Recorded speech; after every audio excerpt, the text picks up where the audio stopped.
You are listening to episode 6 of the Entrepreneur Happy Hour podcast. This episode's guest is Jackie O. Grab your favorite beverage and let's talk about business.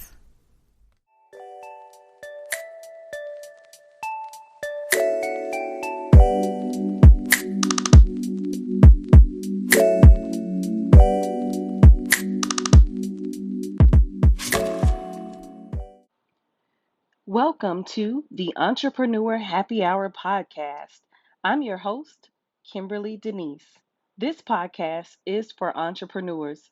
Whether you're just getting started or working your business part-time or just looking for some inspiration, each episode you will hear the incredible stories of entrepreneurs from around the world.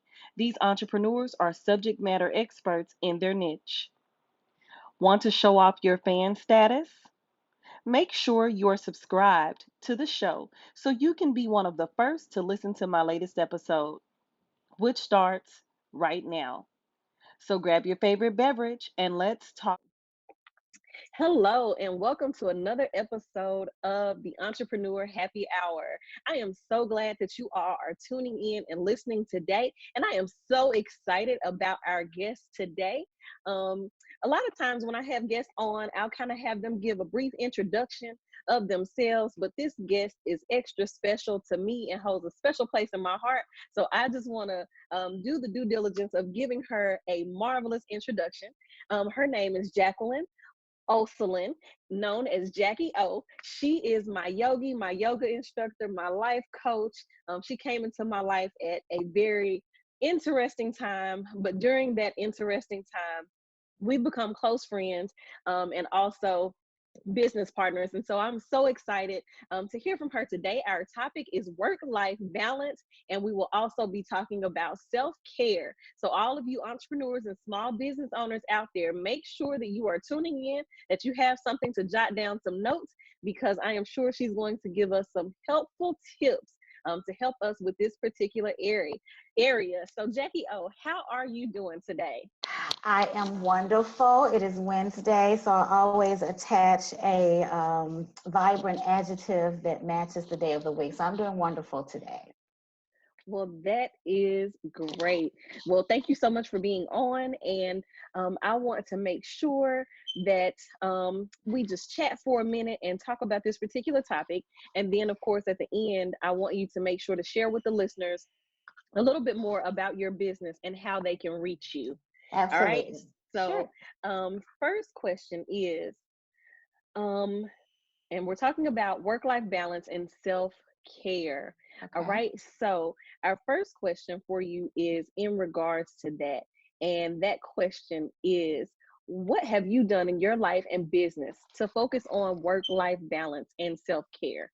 Actually, I am, well, let's go back. Before we get to that, about specifically, give me your opinion about how important you think work-life balance is for small business owners. Wow. That is a very significant question, and I'll answer it this way.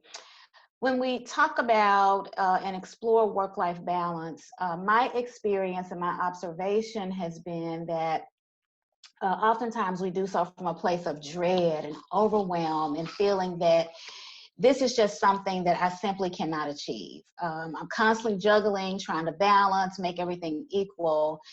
And this possibly could be because we view our existence and our daily living through the lens of a work container and a life container. And I'm constantly trying to get them to be equal.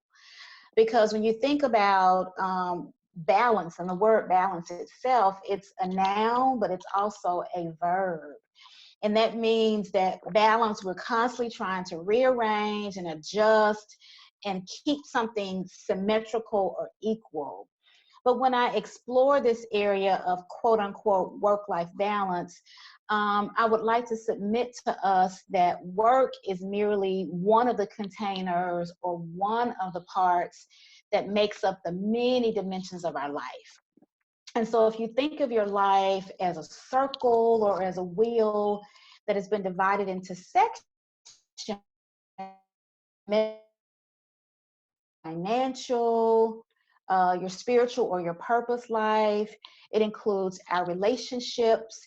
It includes the environment in which we live and work. It includes fun and leisure.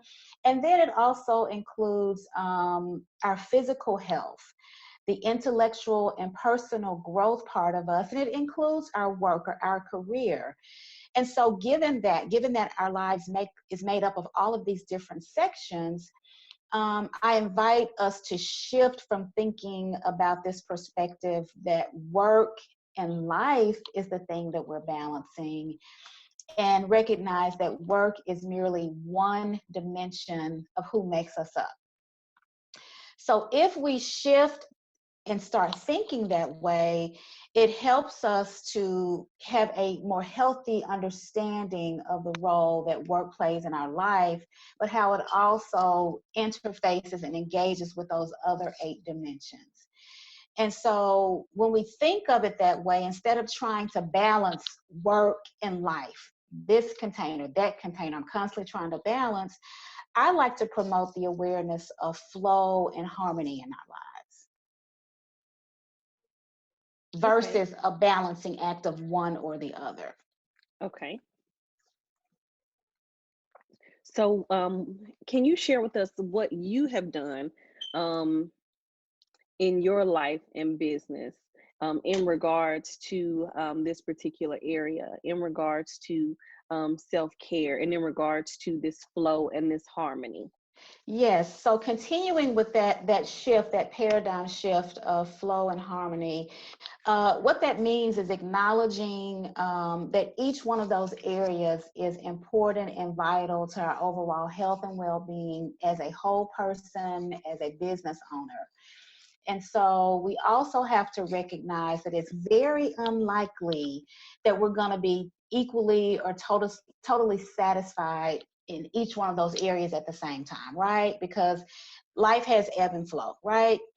And so, depending on the season of life that you're in, whether or not you are a caregiver, if you're career climbing, if you're an empty nester, those kinds of things dictate which area of our lives is a priority. However, we can be present with each one of those areas at the same time, but adjust based on what's important to us. So to answer your question, the notion of flow and harmony, what that looks like in my life as it relates to self-care and being present with all these different areas is, first, I made the decision and gave myself permission to say self-care is important. It has to always be a priority, because oftentimes, especially as women, we have a guilt associated with that. We have not been socialized to say it's okay to take care of me and say yes to me first. So that's the first thing I did, was gave myself permission and made the decision. And then I released any guilt or resistance associated with doing that. Because I know that when I say yes to taking care of my mind, my emotions, my spirit, and my body, then I have the resources within me to do what it is I need to do externally. When I say no to those things, I know I'm going to have an unpleasant consequence that's going to show up now or may show up later. So that's the first thing I did. In terms of what that looks like in my daily life, I get my morning started with what I call my morning priority time. That can be anywhere from 5 minutes to an hour to an hour and a half, depending on which day of the week it is. But even if I only have 5, 10, 15 minutes, I keep that time sacred at the top of my day to reach into my self-care toolkit and take out something that's going to help me to get off to a good start. So your question is, what's in my toolkit? Yeah. I have prayer in there. I have meditation in my toolkit, yoga. Sometimes I will do reading, a cup of herbal tea.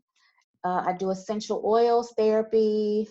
Sometimes I simply sit in silence and just listen to the spirit. Sometimes I will go outside in nature if the weather is permitting. But that toolkit is a toolkit that is very dear to me, and that's my go-to for those more time I didn't get my day started. Something else I do is what I have called Me Time Monday. Because my week is very busy, Tuesday through Sunday, I'm giving to others. On Mondays, I really try to reserve that day to just simply take care of me. And that could include doing nothing or just doing some of the other things I mentioned earlier. I try not to get in my car and drive on Mondays because driving stresses me out. So I try to shift from just what my normal everyday is and really have Monday be a day that nurtures me. Walking, doing yoga are some of the other tools that I use as far as self-care. I have a close circle of friends that are my support system that I can tap into and go to. I do have a few mental health professionals that I have a relationship with. So yes, therapy and counseling is important. It can benefit any and all of us at any season of our lives. There's no shame, there's no taboo around that.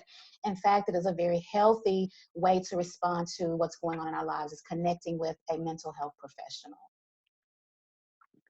Well, I would like to stay kind of right there in that area. Since we're talking about that, are there any books or other resources that have helped you that you recommend? So we just started talking about mental health and therapy. Um, for the listeners, maybe there's someone out there who has been struggling with the harmony and the flow and harmony of their lives, and maybe they don't know where to start, where to begin. What are your recommendations, if it be books or podcasts or anything like that? Let us know your recommendations that can help to get us started. Absolutely. So, in terms of specific resources, there are lots of meditation apps out there that are free. The one that I personally use is called Insight Timer, INSIGHT. But I would encourage you to explore the ones that are there and select one that works for you. As far as local yoga studios, two of my favorites are Your Inner Yogi, which is on 2nd Street in downtown Memphis, and Any Body Yoga, which is on Poplar. So those are two studios that you can connect with in terms of establishing a meditation and yoga practice.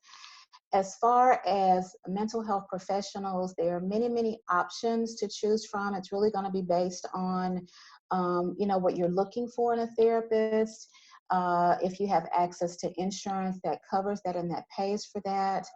I am always available to have conversations with individuals around, what self-care can look like for you and how to make it accessible and something that you can sustain and be consistent with. Okay, wonderful. Thank you so much for sharing those. Um, so we've talked about that. We've shared resources. So I know you've shared a little bit about your Me Time Monday and a little bit about what your morning looks like and how you set your priorities. But I just wanted to ask you if you had to kind of put a number, kind of generalize it, how much time do you personally currently devote to the flow and harmony in your life? So before I answer that, or as I answer that, one of the things I failed to mention as relates to self-care and flow and harmony is a big part of that is us being clear about what our values are, what's really important to you in your life. Because oftentimes we're saying yes to things that really don't add value, or that support the things that are valuable and important to us. And setting proper boundaries and communicating those boundaries is a huge, huge component of self-care. So it helps to know what's important to you right now, because that will guide what you say yes to.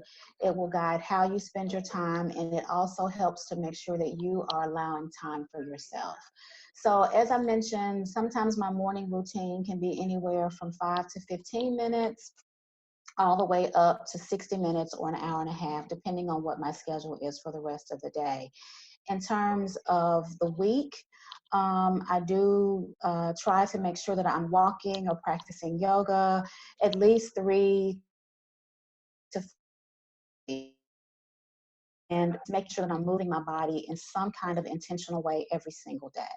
So for me, it's not a matter of, how much time I'm spending, but just the awareness around this being a lifestyle. And I have to make sure that the decisions I'm making support me living a life of wellness in my spirit, my mind, and my body. And so I can't jam my schedule so packed that I've not left time for myself first. And so that's how I kind of manage that, is looking at the scope of my week and saying, okay, make sure that you've built in time to take care of you before you say yes to all these other requirements. Okay. And you cut out just a little bit. Can you go back to your time practicing yoga and share with the listeners how often you try to do that during the week? Absolutely. I incorporate yoga or some type of movement into my week at least 3 to 5 times a week. Again, it depends on what the weather is like, what my demand is for the week, but I'm trying to move my body in some intentional way at least 3 to 5 times every week. Okay, that's great. Ideally every day, but doesn't happen every single day. I'm just being transparent about that. But I know that in order for my body to perform and do what I needed to do, I have to make sure I'm moving it, especially as we start to age. If we're sitting at a computer desk all day, if we are in environments that are very stressful on our body, movement, intentional movement is one of the best ways to counter the effects of that, the negative effects of that on our bodies. Okay, wonderful. I know this next question, you've kind of gone into it just a little bit. And from, if the listeners are really paying attention to your responses and the way you set your priorities and thinking about the flow and the harmony in your life, do you feel you are right where you need to be with this particular area? Or do you think there's room for improvement, and explain why? And the reason I'm asking this question is because sometimes we have different seasons in our lives where it's like we're doing good with this particular thing, but then maybe there are some challenges or some other things going on in our lives that kind of like you said, depending on the demand, depending on our needs. So just asking you currently, today, on January 15th, 2020, do you feel like you are right where you need to be in this area? Or do you think there's some room for improvement? And if you feel like there's room for improvement, share with us, I guess, how you would make those improvements or what you would implement. Sure, sure. There is always room for improvement because we are constantly evolving. Things are constantly impacting us as human beings. Things are just always evolving and changing. And so, to that end, there's always room for improvement. Right now, one of my main priorities and focuses is on curbing my cravings. I realize that I'm continually battling sugar cravings. I understand, where that originates from. And so as a part of self-care, I do try to be a conscious eater. And what I mean by that is being aware of what my food choices are, what things trigger me to eat at times that I'm not hungry, and always being aware of my relationship with food. And so right now, that's an area where I'm not where I want to be, because I do want to make sure that I'm eating to nourish my body and not eating because I'm responding to emotions or responding to the weather or those kinds of things. And so that's an area of improvement for me. So I'm going to be starting on a cleanse at the end of this week that is designed to help detox my body, to help reset my metabolism, and to really cleanse me, but most importantly, to help me reset my system and to establish some better habits around my food choices and around nurturing and nourishing my body. I appreciate you for sharing that, and I know maybe all of us should become conscious eaters. As you were talking, I felt a little bit of guilt as I sipped my sugary drink. There are some things that I gave up this month for about 21 days, and because I gave them up, I think I've unconsciously substituted some things in their place. So I did feel a little bit of guilt there as I was sipping my sugary drinks. But that I think that's an area to really pay attention to. I feel like being a small business owner and an entrepreneur, um, I don't know, somehow we are more in tune, if you will, to the things that are going on around us because we are so much more in control, right? We're not someone's employee anymore. And I know for me, I felt a little more sensitive to the things going on around me and more aware. I don't know if that comes with having more time, um, being on my own schedule. I'm not sure, but just becoming more in tune to that. So I definitely want to challenge myself to learn more about conscious eating, and being aware of what my body is craving, so that I can properly take care of myself, right? I know in conversations past that you and I have had, we've talked about taking care of ourselves as an entrepreneur, being a solopreneur, being the Yes, only employee for our business. We have to show up. yes. There's not, we can't call in sick. We have to think about the consequences if, Mhm. we are not at our best. So it's really important that we're um, being healthy, and healthy looks different for everyone. It's not about losing a certain amount of weight or anything like that. I think for each of us, our different um, ages, our different sizes, there's that healthy can mean something different for everyone. So I appreciate you for sharing so many tips, and giving us some things to think about so that we can move from trying to juggle and balance work and life and thinking about it more in terms of flow and harmony. That's a new concept to me. You Yes, just introduced me to something new today, flow and harmony, right? So I appreciate that so much. And I want to make sure, before we end our interview, that we take some time just to hear from you a little bit more about your business. And for folks that are in the Memphis, Tennessee, Mid South area, just tell the listeners how they can get in touch with you, but also just share a little bit more about who you are, what you do, and how you can be reached, whether it be a website or social media, etc. awesome. Thank you, Kimberly. So the reason I am so passionate, so driven, so inspired around this work is because my professional background is in the nonprofit industry. I worked in nonprofit for nearly 30 years. Absolutely loved that as a career because I met awesome people like Kimberly. I was able to use my gifts and talents to impact the lives of individuals and be able to see some of that manifestation happening as I was doing the work. For those of you who are familiar with nonprofit work, it is very demanding mentally and emotionally. It is very demanding on your body because you're working long hours, oftentimes with not many resources, but you're driven by that desire to help make a difference.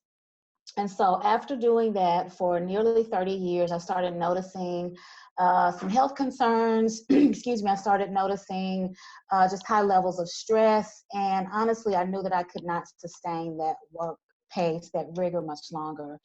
And so I had been doing some healing work on the side. I was a yoga teacher, had been doing some coaching, and decided I really wanted to dedicate the second half of my life to this work. And so that's how I officially stepped away from the nonprofit sector into the health and wellness industry. And so I consider myself to be a holistic health practitioner. And that just simply means that the work I do focuses on the whole person. And earlier in the interview, I mentioned those 8 or 9 areas of our lives: relationships and mental, emotional, and spiritual and financial. And so when you talk about being healthy, it's not just about what's going on with your physical body. It's not just about going to the doctor. but it's about exploring all of those areas of your life and how happy and satisfied you in those. And so that I do is rooted in the belief that the body has a wisdom and the intelligence to heal itself from the inside out. And so many times the things that we're experiencing in our physical body is impacted because those other areas, our finances, our relationships, our emotions, our work environment, we're not healthy, we're not whole in those areas, and it shows up in our body. And so, as I mentioned, the work I do, I look at the entire being. I don't just look at, if you have hypertension or if you're having issues with your stomach. We talk about what's going on with your whole life. And the therapies that I use to support that work are natural, plant-based solutions that, again, aids the body's ability to heal itself. It also allows you to look at everything that's going on with you and why am I experiencing some of the dis-ease or the imbalances I'm experiencing in my life. I am a wellness coach. I'm an essential oils educator and a certified yoga teacher. I specialize in restorative and prenatal yoga. And through the partnerships that I have with other practitioners, my coaching practice also offers herbal consulting, energy medicine such as Reiki, acupuncture, and other alternative non-traditional therapies. And that's the scope of the work that I do. And again, it's focusing on the spirit, the mind, the body, the whole person. So, how can you connect with me and engage with me? On Instagram, my Instagram handle is JackieO_1, JACKIEO_1. On Facebook, it's Fire Yogi. My website is in the process built as we speak, and so that will be forthcoming very soon. My phone number is 901-281-7585. Again, that's 901-281-7585. I'm also on Eventbrite, so you can access events that I have posted there and through my Instagram and Facebook page. Okay, wonderful. If you can repeat your Facebook handle again. Yes.